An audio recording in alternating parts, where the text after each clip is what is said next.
Thank you very much. We've just had a great meeting, a really good, very productive meeting. We have one thing in common. We want this city of ours that we love to do very well. And I wanted to congratulate the mayor. He really ran an incredible race against, a lot of smart people, starting with the early primaries against some very tough people, very smart people. And he beat them easily. And I congratulated him. And we talked about some things in very strong common, like housing and getting housing built, and food and prices, and the price of oil is coming way down. That anything I do is going to be good for New York. If I can get prices down, it's good for New York, and we've got them down, way down from last year. We have, as you know, I've been saying to a lot of people, Walmart said that Thanksgiving this year is exactly 25% less than last year, so that's good for New York, good for everybody.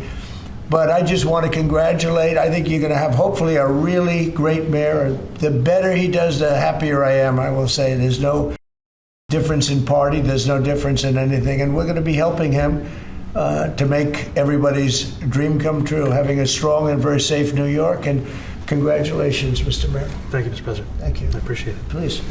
I appreciated the meeting with the president, and as he said, it was a productive meeting focused on a place of shared admiration and love, which is New York City, and the need to deliver affordability to New Yorkers, the 8.5 million people who call our city their home, who are struggling to afford life in the most expensive city in the United States of America. We spoke about rent, we spoke about groceries, we spoke about utilities, we spoke about the different ways in which people are being pushed out, and I appreciated the time with the president, I appreciated the conversation. I look forward to working together to deliver that affordability for New Yorkers. Thank you very much. Any questions, please? President Trump, Stephen Nelson from the New York Post. I've got a question for you and then also one for the mayor-elect. Sure. For you, you've referred to Mr. Mamdani as a communist. Could you describe why you feel that way? And also, will you do anything to stop him from arresting Prime Minister Netanyahu if he visits New York? Well, we didn't discuss your second part of the question, and on your first part, I mean, he's got views that are a little out there, but who knows? I mean, we're going to see what works, or he's going to change also. We all change. I changed a lot. From when I first came to office. It's now quite a while ago. It's quite a while. My first term was great. We had the greatest economy in the history of our country. We're doing even better now. We're doing much better now than we did even the first term. And I can tell you some of my views have changed. And we had discussions on some things. I'm not going to discuss what they were, but that I feel very confident that he can do a very good job. I think he is going to surprise some conservative people, actually. And some very liberal people, he won't surprise them because they already like him. And for Mr. Mamdani, it sounds like you had a productive discussion, but just days ago you referred to President Trump as a despot who had betrayed the country. You said you'd be his worst nightmare and accused him of having a fascist agenda. Are you planning to retract any of these remarks in order to improve your relationship? I think both President Trump and I, we are very clear about our positions and our views, and what I really appreciate about the president is that the meeting that we had focused not on places of disagreement, which there are many, and also focused on the shared purpose that we have in serving New Yorkers. And frankly, that is something that could transform the lives of the 8.5 million people who are currently struggling under a cost of living crisis, with 1 in 4 living in poverty. And the meeting came back again and again to what it could look like to lift those New Yorkers out of struggle and start to deliver them a city that they could do more than just struggle to afford it, but actually start to live in it. And I've been called much worse than a despot, so it's not that insulting. I think he'll change his mind after we get to working together. Yes, please. Mr. President, Anthony Mershak from MTV Lebanon. I would like to ask you a question about the Middle East regarding, you said that Hezbollah in Lebanon is not in a good position. And Lebanon now is the final unresolved after Gaza and Syria. Given your assessment, what do you say for the Lebanese today? It's the Independence Day in Lebanon. And what is your next move to push toward the disarmament of Hezbollah? Well, we are pushing for total disarmament of Hamas and, frankly, everybody else. And we actually have peace in the Middle East. As you know, the King of Saudi Arabia just left yesterday. We had some great meetings, and he's made a contribution toward the United States of more than $1 trillion. We have now over $20 trillion coming in. No country has ever had anything like that, not even close. If you go to $2 trillion or $1 trillion, it's a lot. We have $20 or $21 trillion. I think that Hezbollah has been a problem in Lebanon, big problem. We're working with Lebanon. We're working with everybody in the Middle East. That's another thing I think we have in common. We want to see peace in the Middle East, and we actually have now, for the first time, peace in the Middle East after 3,000 years. And now we're going to refine it, and I think you're going to see some very positive things happen. There is a potential to invite the Lebanese president to meet you to the White House. I would do that, absolutely. And if the mayor would like to be here for that meeting, because I know he feels very strongly. I think you feel very, very strongly about peace in the Middle East. We desperately want it, and that's something that I shared with the president, that when I spoke to New Yorkers who had voted for the president last November on Hillside Avenue and Fordham Road, I asked them why. I heard again and again two major reasons. One was that they wanted an end to forever wars. They wanted an end to taxpayer dollars we had funding violations of human rights, and they wanted to address the cost of living crisis. And I appreciated the chance to discuss both of those things. You said a lot of my voters actually voted for him, and I'm okay with that. I have this hat as well. I'll do that. I'll sign it. Give it to me. I'll sign it in a minute. That's pretty good. Mr. President, you've threatened to send federal troops to New York City. You both have differences when it comes to ICE agents in New York City. Mr. Mamdani, you've called ICE a rogue government entity. I wonder how you reconcile your differences on both of those issues. Well, I think we're going to work them out, and I think that if we have known murderers and known drug dealers and some very bad people, we want to get them out. And the mayor wants to have peace. We discussed this at great length, actually, maybe more than anything else. He wants to have a safe New York. Ultimately, a safe New York is going to be a great New York. If it's not safe, no matter how well we do with pricing and with anything else, we can talk about anything you want. If you don't have safe streets, it's not going to be a success. So we're going to work together. We're going to make sure that if there are horrible people there, we want to get them out. I think he wants to get them out maybe more than I do. So we'll work together. We discussed it at great length. Yes, please. Two questions, if I may. One for you, Mr. President, on BBC in a second. But first of all, for the mayor-elect. You're both from different parts of the political spectrum. You're both populists, though, and I just wonder to what extent the president's campaign style, his techniques, his social media use inspired any part of your campaign. Well, I actually told the president that so much of the focus of our campaign has been on the cost of living crisis. And when we asked those New Yorkers who had voted for the president, when we saw an increase in his numbers in New York City, that came back to the same issue: cost of living, cost of living, cost of living. And they spoke about the cost of groceries, the cost of rent, the cost of Con Ed, the cost of childcare. And too often politicians are looking to lecture to New Yorkers what they should care about as opposed to listen. And when we spoke to those voters who voted for President Trump, we heard them speak about cost of living. We focused on that same cost of living, and that's where I am really looking forward to delivering for New Yorkers in partnership with the president on the affordability agenda. And I think we have to work a little bit. We talked about Con Edison. We have to work a little bit on getting the prices, because we've gotten fuel prices way down, but it hasn't shown up in Con Edison.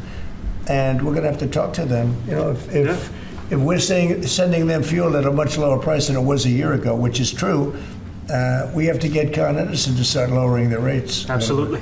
And if I may, last week you told me you were pushing ahead with your plans to sue the BBC for up to $5 billion.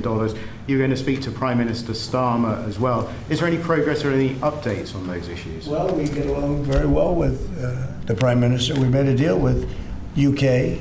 I like him. He's a fine person. And, I think they have some big energy problems. They've got windmills all over the place. They're going to have to start using other methods because their energy is out of control.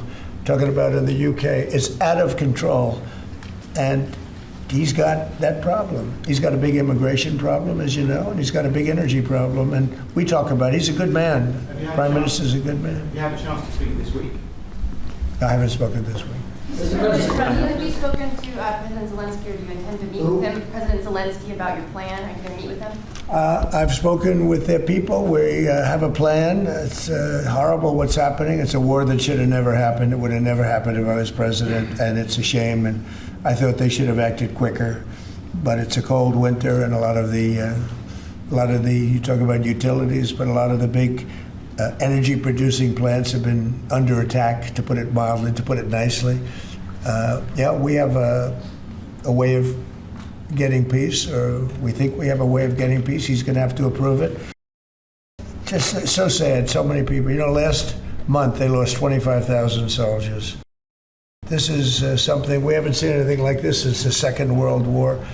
And they're averaging 6,000 or 7,000 a week between the two of them, dead soldiers.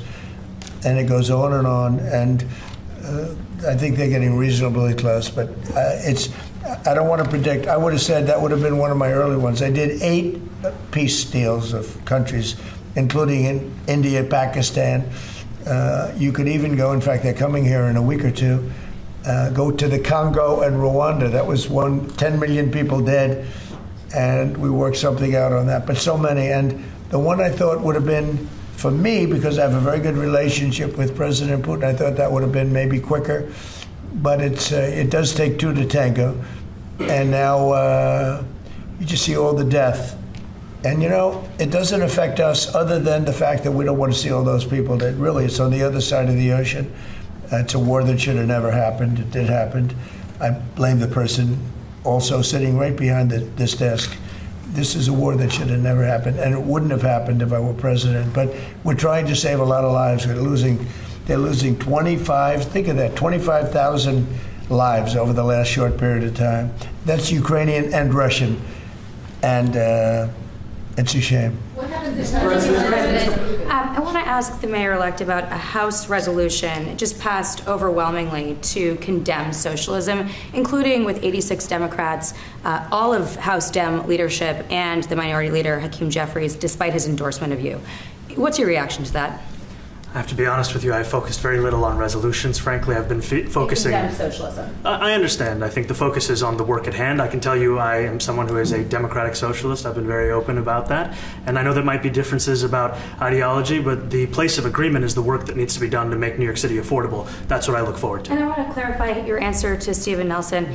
He asked about your comment calling the president a fascist, and your answer was, both President Trump and I have been clear about our positions and our views. Are you affirming that you think President Trump is a fascist? I've spoken about... That's okay. You can just say yes. Okay. All right. Okay? It's easier. It's easier than explaining it. I don't mind. And Mr. President, I wanted to ask you also about this Ukraine plan. Yeah. President Zelensky said today that his country would risk either giving up a partner or giving up its dignity. There's been criticism that this deal proposal... He doesn't like it? It's unclear. He was sort of tenuous about it. He'll have to like it, and if he doesn't like it, then, you know, they should just keep fighting, I guess. You The know? suggestion that he made, though, was that if he doesn't accept it, that the U.S. would pull back its support for Ukraine. Is that Well, at some accurate? point he's going to have to accept something. You know, he hasn't accepted. You remember right in the Oval Office not so long ago, I said, you don't have the cards. Don't forget, I inherited this war. This war never would have happened. I inherited this war. And I thought he should have made a deal a year ago, 2 years ago. The ultimate deal would have been if it never started. That would have been the good deal. That could have been done too if you had the right president, but you didn't have the right president. Mr. President, the cost of living is something that you and Mr. Mamdani seem to agree on. Democrats have run New York City for a long time, Mr. Mamdani. Do you see Democrat policy specifically as being a problem? And I'd like that be a question that both of you could answer in New York City. Look, I think that there are many things in our city where we have to own the responsibility of it, things that existed long before the president was the president. And those are also part of the message of our campaign, was to take on a broken politics of the past. And I ran against a number of candidates who represented different versions of that past. And what we found time and again is that working people were left behind in the politics of our city. And what we're looking to do is put those people right back at the heart of our politics so that we don't have a situation where we're in the wealthiest city in the history of the world, and yet 1 in 5 can't even afford $2.90 for a Metro card. Mr. Mamdani. You know, we had some interesting conversation, and some of his ideas really are the same ideas that I have. But a big thing on cost, you know, the new word is affordability. Another word is just groceries. You know, it's sort of an old-fashioned word, but it's very accurate. And they're coming down high. They were, you know, we had, both of us, we had the highest inflation in the history of our country the last 4 years under the Biden administration. And we've got inflation down now to a normal number. It's going to go even a little bit lower than that. Katie, do you have something? Mr. President, thank you so much. Mr. Mamdani often talks about New York City being covered by international law, that they will follow international law. It doesn't often talk about the U.S. Constitution. What is your response to that? Well, I don't know what you're referring to in terms it can be covered by international law, local law. It's covered by a lot of laws, but it's covered by U.S. law. Are you referring to anything in particular? He just says that they're a city that endorses and enforces international law.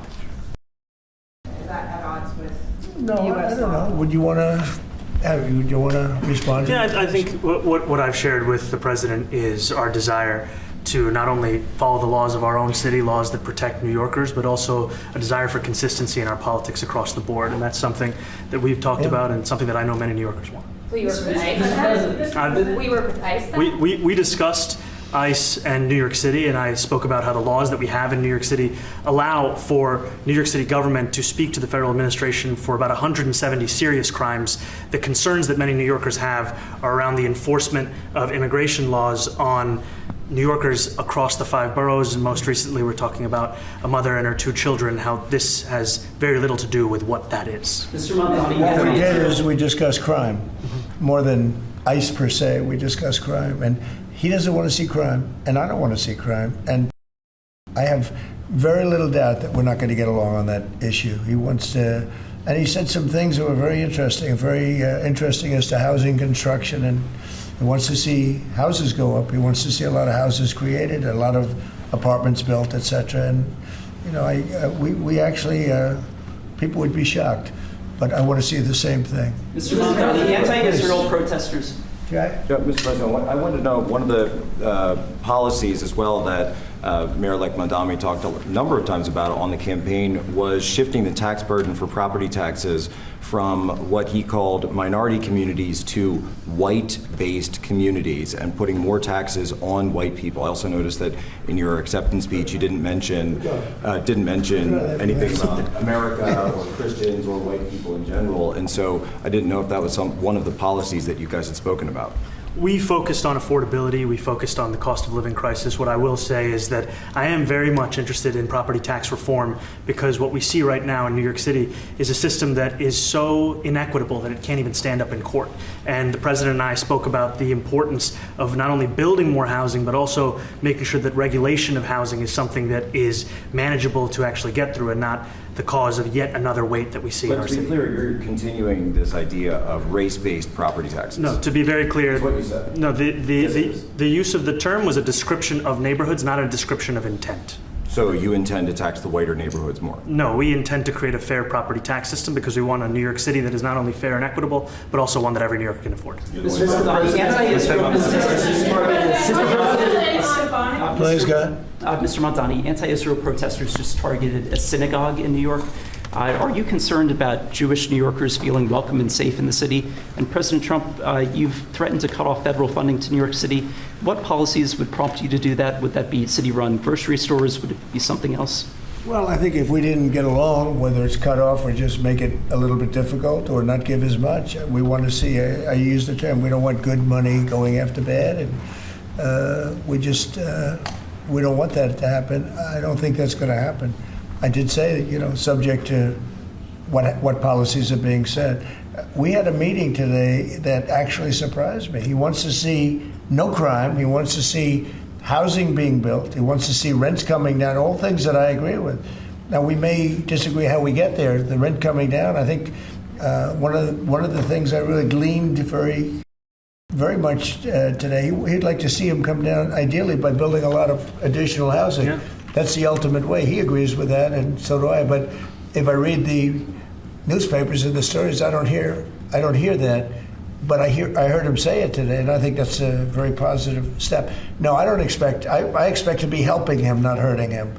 A big help, because I want New York City to be great. Look, I love New York City. It's where I come from. I spent a lot of years there. Now I'm right here.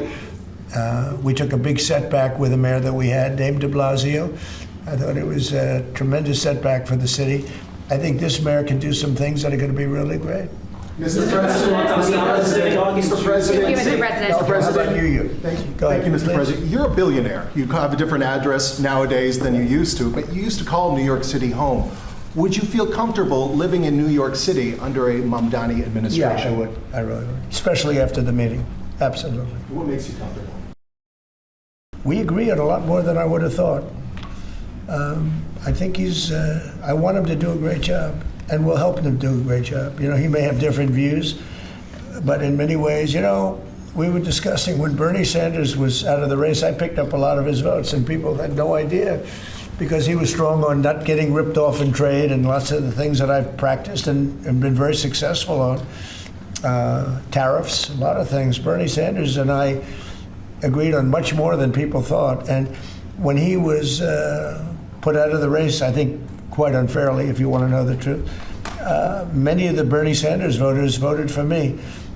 And I felt very comfortable, frankly, in seeing that and saying that. And, you know, it just turned out to be a statistical truth.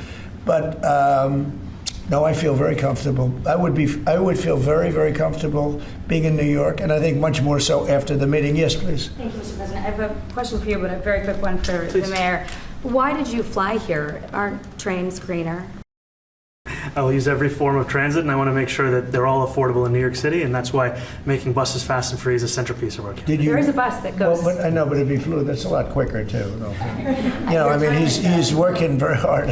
For him to be, that's a very long drive. I'll stick up for you. You know, the plane takes you 30 minutes, and driving takes you a long Mr. time. President, I was wondering if you could clear up some confusion around a Washington Post report. There was this explosive report that the Coast Guard is no longer going to characterize swastikas and nooses as hate symbols. DHS called that a lie and fake news. Can you clear up? I don't know anything about it. When was this written? I think yesterday. Well, look, the Coast Guard's an incredible group of people. I know them very well. We just ordered a lot of new Coast Guard cutters, beautiful, the most magnificent ship. They look like yachts with lots of guns on them. So I don't know. I haven't seen any report like that, but certainly we want them to remain a great force, and they are. I'm a peacemaker, and you did a piece in all the 9 months Yes. around the world. I would like to ask Mr. Mamdani, you've accused the U.S. government of committing genocide in Gaza while President Trump was working on peace. Why that? I've spoken about the Israeli government committing genocide, and I've spoken about our government funding it. And I shared with the president in our meeting about the concern that many New Yorkers have of wanting their tax dollars to go towards the benefit of New Yorkers and their ability to afford basic dignity. And what we see right now is we're in the 9th consecutive year of more than 100,000 school children being homeless in our city. And there's a desperate need not only for the following of human rights, but also the following through on the promises we've made New Yorkers. And I appreciated the meeting we had and the work that we can do. Do you agree that President Trump did do a peace and he worked hard to make the peace? Because he worked hard to do the peace in the Middle East and everywhere.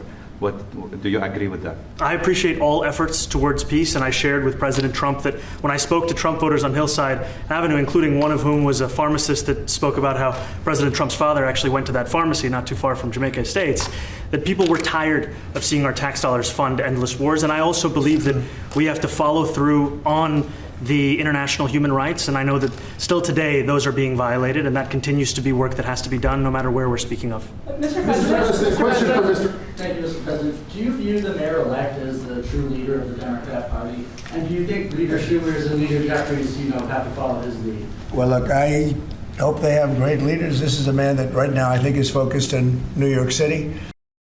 I really think he has a chance to do a great job. We're going to help him, but I really think he has a chance to do a great job. But I'll let you answer that. You consider yourself the leader of the Democrats. I think it's more appropriate for him. I consider myself the next mayor of New York City, and I keep my horizons firmly on New York City, and I appreciate the meeting with the president, which focused again on the 5 boroughs and whether New Yorkers could afford to live there. By the way, being the mayor of New York City is a big deal. Absolutely. I always said, one of the things I would have loved to be someday is the mayor of New York City. Being the mayor of New York, and especially now, because I think you're at really a turning point, one way or the other. It could go great, or it can go in a different direction. And I think you really have a chance to make it great. Mr. President, you say you love New York City. Mr. Mamdani, does New York City love President Trump? New York City loves a future that is affordable. And I can tell you that there were more New Yorkers who voted for President Trump in the most recent presidential election because of that focus on cost of living. And I'm looking forward to working together to deliver on that affordability agenda. I got a lot of votes. One more. Go ahead. One or two more. Go ahead. I I tell you, the press has eaten this thing up. You know, I've had a lot of meetings with the heads of major countries. Nobody cared. This meeting that you people have gone crazy. You know, outside you have hundreds of people waiting. This is just a small little group. For some reason, the press has found this to be a very interesting meeting. The biggest people in the world, they come over from countries nobody cares. But they did care about this meeting, and it was a great meeting. Go ahead. Yeah, Mr. President, I was going to ask you exactly that. Why do you think there's so much more, so much excitement around this than even some foreign leaders? Because I think he's different. All right? I think he's different, and that can be in a very positive way, but I think he's different than, your typical guy, runs, wins, becomes mayor maybe, and nothing exciting. Because he has a chance to really do something great for New York. New York is at a very critical point. And he does need the help of the federal government to really succeed, and we're going to be helping him. But he's different than, your average candidate. He came out of nowhere. I said he has a great campaign manager standing over there. He came out of nowhere. What'd you start off at 1 or 2? And then I watched. I said, who is this guy? He was at 1, then he was at 3, then he was at 5, then he was at 9. Then he went up to 17. I said, that's getting a little bit interesting, right? And then all of a sudden he wins a primary that nobody expected he was going to win. It's a great tribute. I mean, it's an amazing thing that he did. And I'll just add one thing to what the president said. Is one thing I also appreciated is in our meeting to appreciate a portrait of FDR and the incredible work that was done with the New Deal, and also in thinking about what it can look like when the federal government and New York City government work together to deliver on affordability. It can be transformative. We have a great portrait of FDR that I found in the vaults that was missing for years. I found it, and I put it up. He's a Democrat, to the best of my knowledge. He's a Democrat. And when the mayor saw that portrait, he said, "Sir, do you mind if I have a picture taken by that portrait?" It's an amazing portrait. I hope the picture comes out good. But it's an amazing portrait in the cabinet room.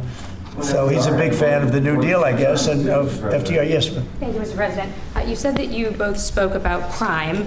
There are many police officers set to come off the rolls at the end of this year in New York City.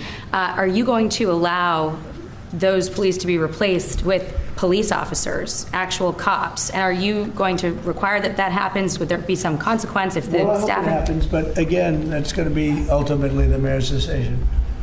What's your answer? Is that I look forward to delivering public safety with the NYPD, and I've said over the course of our campaign that we have the number of police officers today. They are the ones that's budgeted about 35,000 headcount. And I think the key thing is that we have to make it easier for police to focus on police work, not ask them to respond to 200,000 mental health calls a year. So is that a reduction from what you're at right now? Are you committing to maintaining the same level of cops? I've committed over the course of the campaign to maintain the 35,000. That's the headcount that we had through the campaign. And not replace them with caseworkers, social workers? No, I've said that's the headcount that we want. What we need to do is make sure they can focus on serious crime. And he just retained a great police commissioner, I believe, right? Yes, we did. Commissioner Tisch. If the newspapers are correct. That one they're correct about. He retained, I think, somebody that is she's a good friend of some of the people in my family, of Ivanka, and they say she's really good, really competent, and he just retained her, so that's a good sign. Are there still topics that you see the two of you disagreeing on in the future? And do you think you'll have more meetings like this? There will be topics that we disagree on. I think we'll probably come to a conclusion, and ultimately he'll convince me or I'll convince him. It's for the good of New York. Ultimately, it's for the good of New York. I don't care about affiliations or parties or anything else. I want to see if this city could be unbelievable, if he could be a spectacular success, I'd be very happy. Do you think you guys will meet more in the future, too? Excuse? Do you think you'll meet again in the future, throughout the administration? I think we will. I think we will. I hope we do. I enjoyed the meeting. We had a great meeting. Please. Mr. President, Republican Elise Stefanik has campaigned multiple times by calling Zohran Mamdani a jihadist. Do you think you're standing next to a jihadist right now in the Oval Office? No, I don't, but she's out there campaigning, and, you say things sometimes in a campaign. Isn't that sort of divisive? She's a very capable person. Isn't but that a kind of label? you really have to ask her about that. But no, I don't particularly. I think I met with a man who's a very rational person. I met with a man who really wants to see New York be great again. And I can say again, because New York was great. You know, when I came down to Washington initially, the city was so hot. It was doing great. We were having some telltale signs and problems. We had a mayor that was not doing a great job, but still, it was moving along. And it went bad. It really went, you know, pretty bad. And he can, I think it's been at lower points, but it went pretty bad. I think he can bring it back. Now the question is, will he bring it back all the way? Will he bring it back greater than ever before, which is, I guarantee, that's his wish. I think he wants to make it greater than ever before. And if he can, we'll be out there cheering. I'll be cheering for him. Okay? Thank you very much, everybody. You chose not to answer the question about sitting on. Thank you very much.